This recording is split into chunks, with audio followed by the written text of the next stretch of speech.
Good morning बच्चों आज हम लोग संस्कृत सरोवर क्लास 5th का पढ़ेंगे।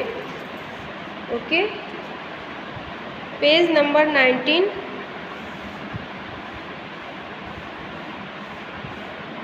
चैप्टर 6। चैप्टर का नाम क्या है? मातृभक्ति देशभक्तिश्च। मातृभक्ति और देशभक्तिश्च। माता मातृभूमिश्च द्वय एवैते सर्वोत्तमे स्तः। माता और मातृभूमि दोनों ही क्या है? सर्वोत्तम है, सर्वश्रेष्ठ है। माता पुत्रस्य कृते निजं कष्टं नैव चिंतयति।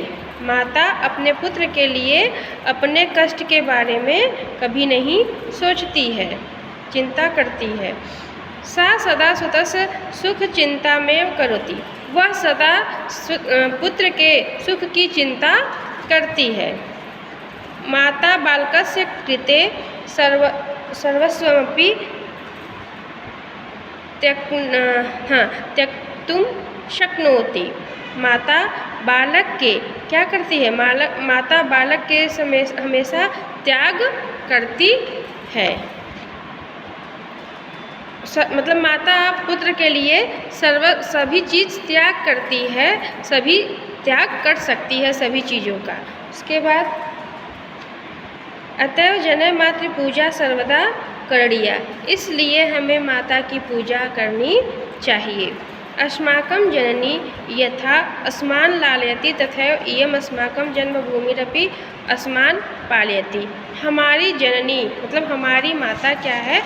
हमारी माता जिस प्रकार हमारा पालन पोषण करती है, उसी प्रकार जन्मभूमि भी हमारा पालन पोषण करती है। अस्या एव जलेन वायुना मृत्तिकया च वयं निरंतरं परिपुष्टिं गच्छाम। कि उसके बाद कहते हैं वायु से और मिट्टी से हम लगातार क्या होते हैं? मतलब पुष्ट होते हैं, या फिर उनसे हम हमेशा पोषण उसका भरण पोषण उसका करते हैं तो पुष्ट हो जाते हैं। उसके बाद क्या है?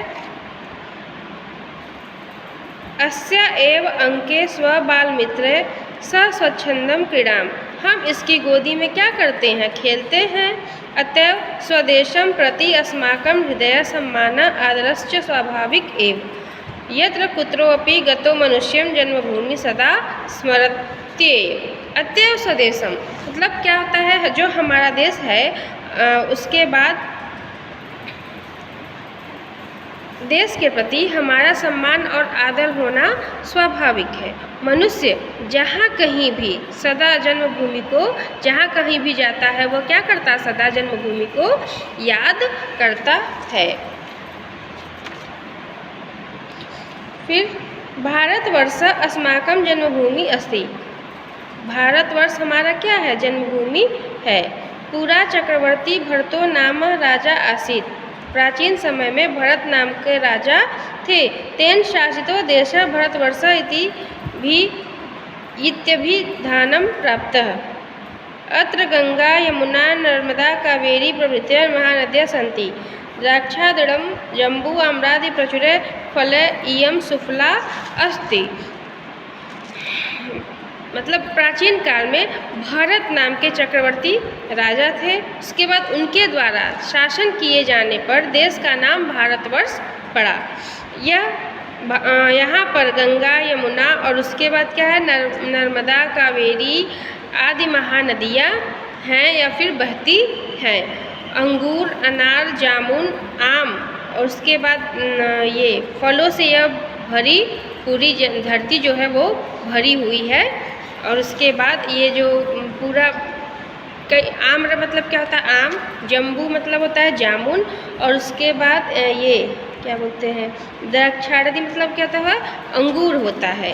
तो ये जो आपका ये फलों का नाम हो गया। तो ये इससे ये नदियाँ क्या, ये जन्मभूमि क्या यह भरी हुई है। वयं भारतीयाः देवोभ्यपि श्रेष्ठा यतः देवा अपि अस्माकं जन्मभूमौ जन्मग्रहणाय स्पृहयन्ति। उक्तम च विष्णु पुराणे। क्या होता है कि हम सब भारतीय देवताओं से भी श्रेष्ठ हैं, क्योंकि देवता भी हमारी जन्मभूमि पर जन्म लेने के लिए तरसते हैं, विष्णु पुराण में कहा गया है।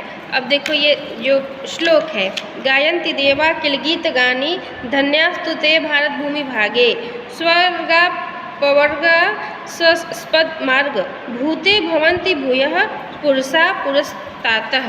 अब श्लोक का ये अर्थ है, देखो धन्य है वह भारत भूमि जिसकी महिमा के गीत देवता भी क्या करते हैं, गायन्ति देवा देवता भी गाते हैं, और जहाँ के महापुरुष प्रतिदिन स्वर्ग की यात्रा करते थे। हमारी पराधीनता का मुख्य कारण एकता का अभाव है, इसलिए हमें अपनी शक्ति के अनुसार वैर भाव को क्या करना चाहिए, छोड़ देना चाहिए।